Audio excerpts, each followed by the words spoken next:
Hello children, how are you? I hope you all are doing good.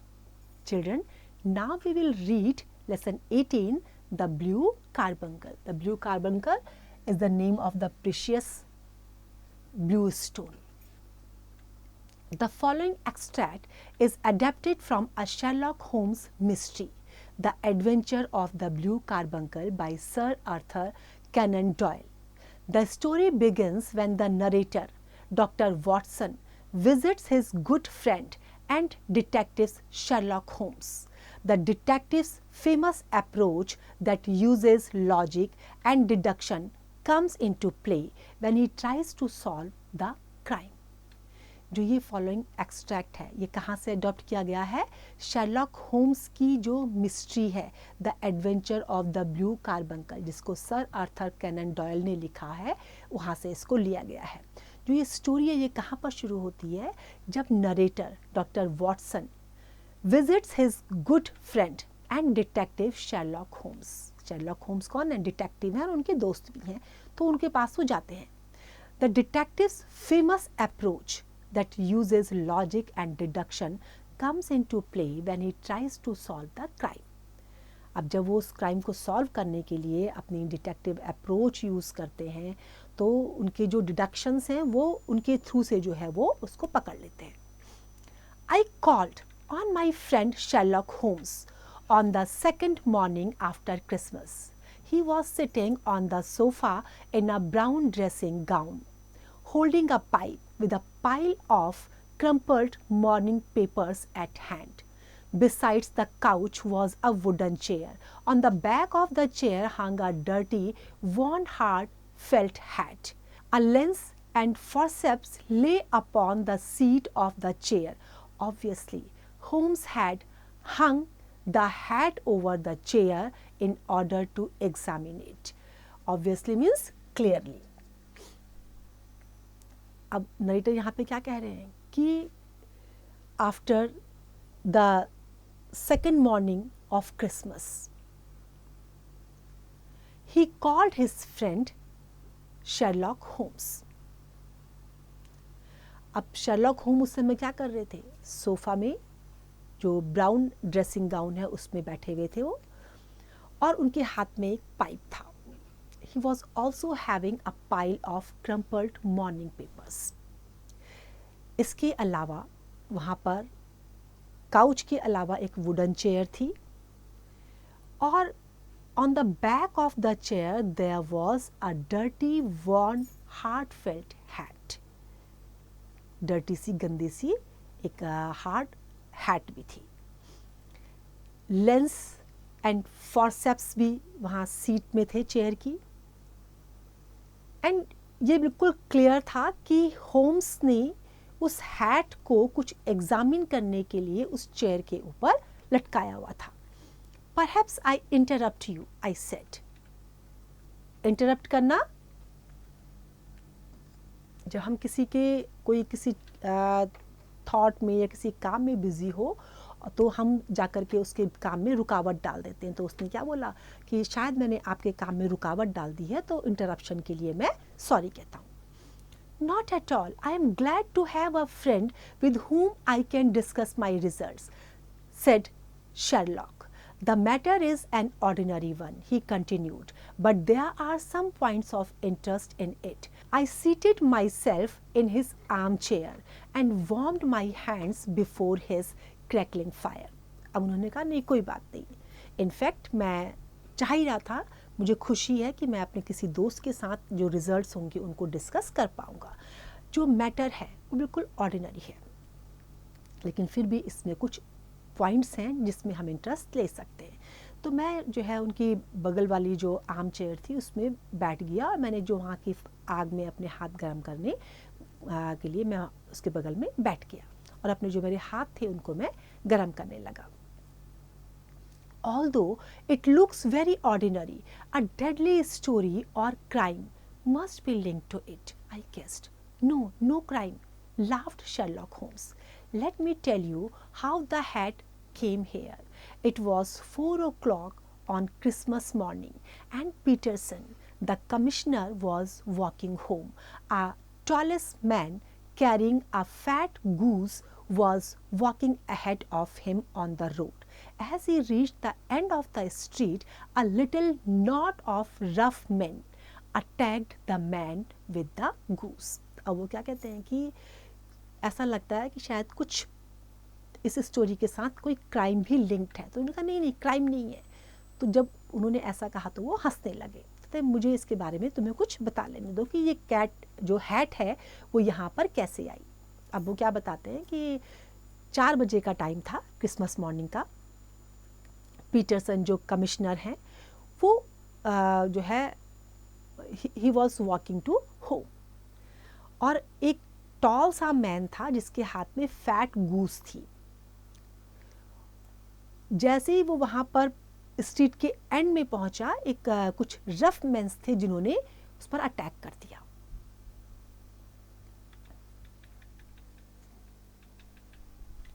One of the hoodlums knocked off the tall man's hat as he aimed a blow at him. The tall man raised his stick to defend himself and swinging it over his head, smashed the shop window behind him.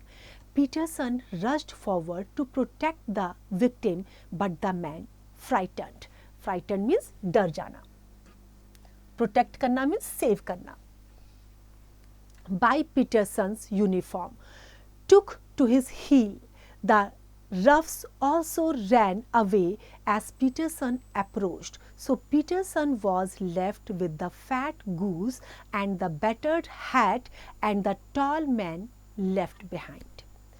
अब वो क्या कहते हैं कि वो जितने भी वो हुडलम्स थे उन्होंने क्या किया, they knocked off the tall man's hat.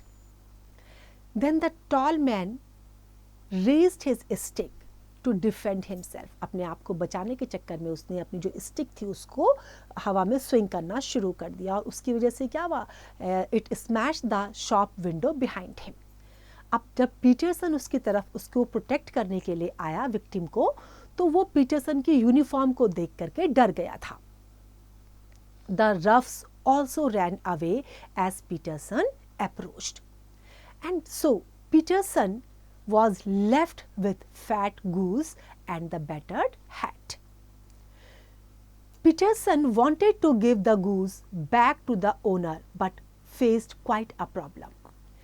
Mrs. Henry Baker's was printed on a small card and that was tied to the goose's left leg. Also, the hat does have the initials HB that have been inscribed on its lining. However, there are thousands of bakers in this city and many hundreds of those are Henry Bakers. अब वो क्या कहते हैं कि Peterson जो है, जो real owner था उसको वापस करना चाहते थे वो, लेकिन उनको प्रॉब्लम फेस करनी पड़ी उसमें. Mrs Henry baker was printed on a small card that was tied to the goose left leg. Left leg में गूस के, जो गूस की लेफ्ट लेग थी उसमें HB लिखा हुआ था उसकी लाइनिंग में, मीन्स हेनरी बेकर. वो कहते हैं जबकि जो यहाँ पर थाउजेंड्स ऑफ बेकर्स हैं इस शहर में, and many hundreds of those are Henry Bakers. Peterson brought both hat and goose round to me on Christmas morning as he knows such problems interest me. The goose we kept until this morning. When it seemed to be going bad, Peterson will have it cooked today. I thought that I had keep the hat with me. अब वो कहते हैं कि Peterson hat और goose दोनों को उनके पास Christmas morning में लेके आए, क्योंकि उनको पता था कि इनको जो है इस तरह की प्रॉब्लम्स में बहुत इंटरेस्ट आता है. Now the goose to which they kept, it seemed to going to bad. Peterson ने शायद आज उसको कुक भी कर लिया होता, और मैंने सोचा कि मेरे पास क्या होता आज, अब केवल वो हैट होती. Did you advertise in the papers so that the owner can claim the hat? No. Then how will you know who the owner is? We know what we can deduce from this hat. but you are joking. I don't see what you can deduce from this battered hat. Here is my lens. You know my method. What can you gather about the man who owns this hat? अब उन्होंने क्या कहा कि क्या तुमने advertise किया, paper में बताया कि ये हैट किसकी है? उन्होंने कहा नहीं, इस हैट से हम पता लगाएंगे। तो उनका क्या तुम मजाक कर रहे हो, इस हैट से कैसे पता लगाओगे? एक तो ये बैटर्ड हैट भी है। क्या देखो ये मेरा लेंस है और मेरा मेथड जो है मैं उससे पता लगा लूँगा कि किसकी हैट है ये। I took the tattered object in my hands and turned it over rather ruefully. It was a very ordinary black hat of the usual round shape, hard and much the worse for wear. पहनने लायक नहीं थी वो, बिल्कुल usual थी, tattered object था वो बिल्कुल। The lining had been of red silk but had lost its color. There was no maker's name, but as Holmes had remarked, the initial HB, जो इनिशियल था उसमें HB हस्ताक्षर किए हुए थे HB के, were scrawled upon one side. It was pierced in the brim of a hat skewer, but the elastic was missing. For the rest, it was cracked, exceedingly dusty, and spotted in several places, although there seemed to have been some attempt to hide the discolored patches by smearing them with ink. Smear करना means पूरे में फैला देना, पूरा उसमें उसको पूरे ink से उन्होंने उसमें इंक फैला दी थी उसको। तो अब वो क्या कहते हैं कि जो वो हैट थी वो कैसी थी, बिल्कुल फटी पुरानी थी। उसकी जो लाइनिंग थी वो भी अच्छे से नहीं थी, वो रेड सिल्क की थी लेकिन उसका कलर भी डिस्कलर हो रखा था। उसमें नाम भी नहीं लिखा हुआ था किसी का, लेकिन उसमें सिर्फ इनिशियल था HB का। अब उनको उससे पता नहीं चल पा रहा था कि वो किसकी हैट थी एक्चुअली। उसमें डिस्कलर्ड पैचेस भी थे और इंक भी उसमें पूरे में इंक से वो सना हुआ था। I can see nothing, tell me what you have deduced from this hat. तुम्हें क्या पता चला है इस हैट से, मुझे नहीं समझ में आया। Holmes looked thoughtfully at the hat and said, the man leads a sedentary life and is quite clever. He is middle-aged and is not in good physical condition. His hair is grey and he puts lime cream in it.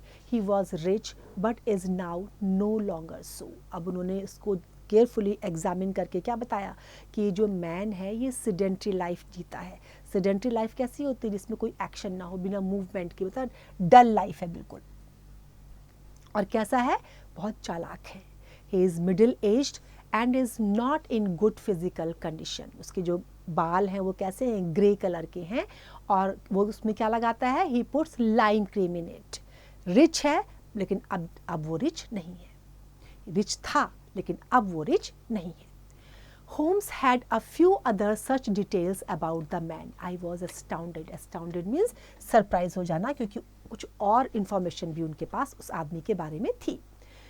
I must be very stupid, Holmes, for I am quite unable to follow you. For example, how did you deduce that he is clever from his hat? Well, the hat is very large, so he must have some brain. कैसे पता लगाया hat से कि वो clever है, क्योंकि बड़ी hat है तो उसका ब्रेन भी बड़ा होगा।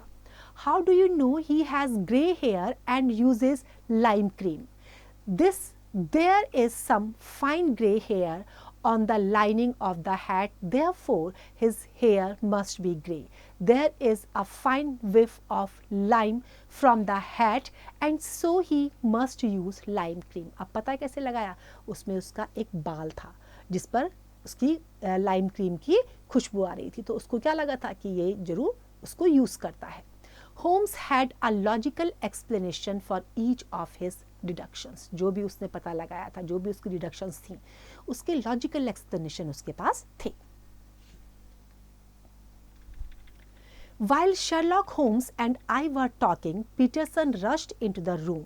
He showed us a beautiful blue diamond that his wife had found in the goose. Sherlock Holmes immediately recognized it. Recognize करना, पहचान लेना, as the beautiful gem that had recently been in the news. अब जब Sherlock home और narrator आपस में बात कर रहे थे तो पीटरसन उस समय जल्दी से रूम में दौड़ता हुआ आया और उसने क्या दिखाया? Beautiful blue diamond. कहाँ से मिला था उसको? His wife had found in the goose में उनकी वाइफ को मिला था। Sherlock Holmes immediately recognized that. He immediately identified that blue gem that had recently been in the news. Holmes recalled reading about the theft. चोरी के बारे में जो भी उन्होंने फाइंड आउट किया था उसको उन्होंने रिकॉल किया। It had been stolen from the Countess of Morcar while she was staying at the Hotel Cosmopolitan. A plumber who had come in to set something right in the room had been accused of the theft. Ryder, an attendant at the hotel, had given evidence that he had shown the plumber in shortly before the stone went missing. The Countess was very fond of that gem and was offering £1,000 as a reward for its recovery. अब उसको उन्होंने पहचान लिया था क्योंकि वो उस समय बहुत न्यूज़ में आया था उसके बारे में, तो वो जो है उसको उन्होंने इजीली पहचान लिया। अब होम्स ने क्या किया? उसने he record the reading about the theft. चोरी के बारे में जो कुछ भी उसने पढ़ा था उसको उसने रिकॉल किया। अब वो कहाँ से चुराया गया था? वो एक होटल कॉस्मोपॉलिटन से चुराया गया था जहाँ पर जो काउंटेस थी मोरकार की वो वहाँ पर रुकी हुई थी और प्लम्बर जो वहाँ आया था रूम में उसको चोरी के लिए उसको एक्यूज ठहराया गया था, चोरी के लिए उसको रिस्पॉन्सिबल ठहराया गया था कि उसने उसकी चोरी की थी। Ryder and attendant at the hotel had given evidences. Evidence कहते हैं प्रमाण के लिए, प्रूफ कि उसने देखा था कि उसने चुराया है, प्लम्बर ने उसको चुराया था। राइडर जो होटल का अटेंडेंट था, he gave evidences that he had shown the plumber in shortly before the stone went missing. जब वो स्टोन की चोरी हुई थी उससे थोड़ी देर पहले वहाँ अंदर कौन था? प्लम्बर था। अब काउंटेस उसकी बहुत शौकीन थी तो उन्होंने £1,000 एज अ रिवॉर्ड रखा हुआ था कि जो कोई लाके उनको वापस कर देगा। You see Watson, our little deductions have suddenly assumed a much more important and less innocent aspect, said Holmes thoughtfully. The question for us to solve now is the sequence of events leading from a rifled jewel case at one end to the crop of a goose in Tottenham Court Road at the other. The first step Holmes took was to place the following advertisement in the papers found at the corner of Goose Street: a goose and a black felt hat. Mr. Henry Baker can have the same by applying at 6:30 this evening at 221B Baker Street. अब सबसे पहला step उन्होंने क्या लिया कि paper में ये advertisement दे दिया। किस चीज़ का? कि he found at the corner of goose street a goose and black felt hat. ये दोनों चीज़ें उनको मिली हैं, तो इस जगह पर आकर के आप उसको ले लें। This brought baker to Holmes, and after a little conversation it became quite clear to us that he was innocent. So Holmes gave him a fine goose to replace the one he lost and sent him off very happy and contented. अब वहाँ पर क्या हुआ? Baker वहाँ पर आ गया, home के पास वो आ गया। अब उनकी जब उन दोनों के बीच में बातचीत हुई तो उससे उनको क्लियर हो गया था कि वो इनोसेंट है, he was not an accused person. So Holmes gave him a fine goose to replace the one he lost and then sent him off very happy and contented.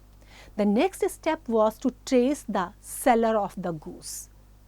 जिसने goose को बेचा था उसके निशान उसको चाहिए थे। Some questioning of Mr. Baker led us to the seller, Mr. Brackenridge. A little conversation with him, we found Mr. Baker's goose for Christmas had come from a lady called Mrs. Oakshott from Brixton Road, As Holmes and I were making plans to contact Mrs. Oakshott, we heard a hubbub near Mr. Breckenridge.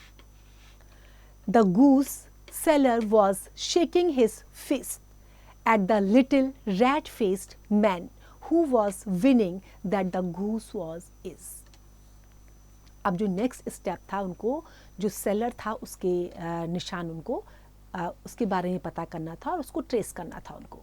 तो कुछ questioning उन्होंने किससे करी, mister baker के साथ. तो उससे उनको ये समझ में आया कि जो सेलर था वो कौन था, Mr Breckinridge. Then the little conversation with Mr Breckinridge. Mr Baker's goose was he found that moment that the Mr. Baker's goose for Christmas had come from a lady called Oakshott from Brixton Road. अब उन्होंने क्या किया कि जो Mrs Oakshott थी उनसे contact किया. अब उनसे जब कांटेक्ट किया उन्होंने तो उनके साथ then they heard a hubbub near Mr Breckinridge. The goose seller was shaking his fist at a little rat-faced man. जो छोटा सा rat-faced man था उसके साथ वो क्या कर रहा था, he was shaking his fist. क्यों? क्योंकि वो ये क्लेम कर रहा था कि गूस उसकी थी. हाँ, this may save us a visit to Brixton Road, whispered Holmes and went after the man. अब इससे क्या होगा, ये जब उसने देखा उसको तो उसको लगा कि अब जो उनकी दौड़ होने वाली थी ब्रिक्सटन रोड में वो बच जाएगी. The man it turned out was Ryder, the hotel attendant. He was Mrs Oakshott's brother. She bred geese for the table for her living and had promised Ryder a fine goose for Christmas. वो कौन थे, दोनों brother sisters थे और उन्होंने Christmas में जो है एक फाइन गूस का जो है उसको प्रॉमिस किया था. Ryder, who had given evidence against the plumber, was the one who had stolen the gem. He went to see his sister with the gem in his pocket. अब rider कौन था? He was the real culprit. उसी ने उसको stone को चुराया था और अब वो अपनी बहन के पास अपनी पॉकेट में रख के गया था. He put it into the mouth of the goose. He thought that his sister had reserved for him to avoid being caught red-handed. रंगे हाथों, red-handed means रंगे हाथों ना पकड़े जाऊं, इसलिए उसने क्या करा, वो जो जेम था वो गूस के मुंह में रख दिया था जो उसकी सिस्टर ने उसके लिए रिजर्व किया हुआ था. However, he got the wrong goose and the goose that had the gem got sold to Mr. Baker through Mr. Breckenridge. In despair means निराशा में, Ryder tried to recover the goose from Mr. Baker by having him waylaid by hoodlums. But as it happened, neither did Ryder get the goose nor did he recover the gem because Mr. Peterson came by and frightened the rocks away and brought the goose to Holmes. अब जो real culprit था, जो दोषी था, वो कौन था? Rider था. अब जो गूस जिसके ऊपर मुंह में उसने वो जेम डाला था वो उसके पास नहीं पहुंच पाई थी. अब निराशा में जो है राइडर ने उस गूस को रिकवर करने की कोशिश करी मिस्टर बेकर से, लेकिन क्या हुआ, ना तो राइडर को मिला और ना ही जो लुटेरे थे उनको वो मिला. अब Peterson, he came by and frightened the rocks away and brought the goose to Holmes. Peterson आए, जितने भी जो लुटेरे थे उनको उन्होंने भगाया और जो गूस था वो किसको दे दिया? होम्स को दे दिया. I hope this story is clear to you now. It's time to revise. You can revise it.